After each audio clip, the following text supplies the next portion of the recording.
Gəncəyə sonuncu raket məhz 17 oktyabr gecə saat 1 radələrində dayandığımız bu əraziyə atılmışdı. Nəticədə 4 ev tamamilə 17 isə qismən dağıdılmışdı və 15 mülki şəxs şəhid olmuş, 55 mülki şəxs isə yaralanmışdı.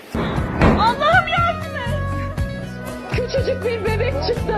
Cansız bedenine dokundum. Küçücük. Kan içindeydi. Eli elime değdi.